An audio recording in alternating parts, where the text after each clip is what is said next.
हाँ, तो अब हम बात करेंगे बच्चों प्रतिवर्ती क्रिया यानी कि रिफ्लेक्स एक्शन के बारे में। अभी तक हमने के तंत्रिका तंत्र के प्रकारों के बारे में पढ़ा है और अब हम अलग टॉपिक लेकर चर्चा करने वाले हैं प्रतिवर्ती क्रिया के संदर्भ में।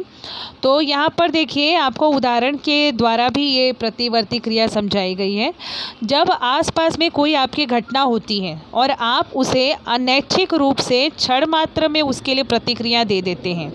फिर से मैं बता दूं, आसपास यदि आपकी कोई घटना घटित हुई और आपने इच्छा से कोई क्षण मात्र में प्रतिक्रिया नहीं दी है, अनैच्छिक रूप से अचानक आपका एक्शन हो जाता है कि आपने क्षण मात्र में कोई प्रतिक्रिया दे दी है, उसे कहते हैं प्रतिवर्ती क्रिया। इसे आप उदाहरण से समझ सकते हो, जैसे कि यहाँ पर आपके सामने एक पिक्चर दिखलाई पड़ रहा है। यहाँ पर एक ये देखिए ये पिक्चर है।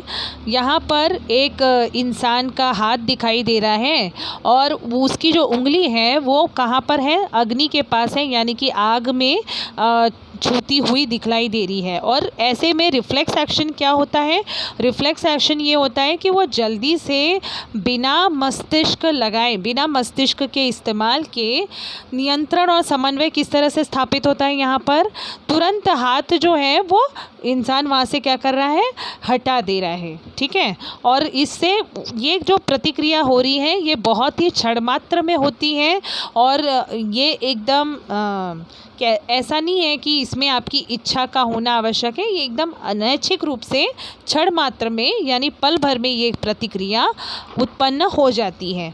तो इसे हम कहते हैं प्रतिवर्ती क्रिया।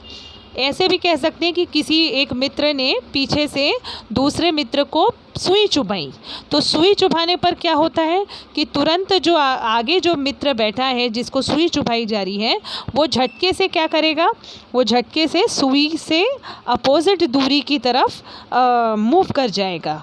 और ऐसा क्यों होगा, ये भी प्रतिवर्ती क्रिया की बदौलत ही होता है कि तुरंत वो रिफ्लेक्स एक्शन के तौर पर यानी प्रतिवर्ती क्रिया के तौर पर अनिच्छा से अनैच्छिक रूप से क्षण मात्र में पल भर में ये क्रिया हो जाती है और हम झटके से सुई से दूर हो जाते हैं। तो ये होती है प्रतिवर्ती क्रिया।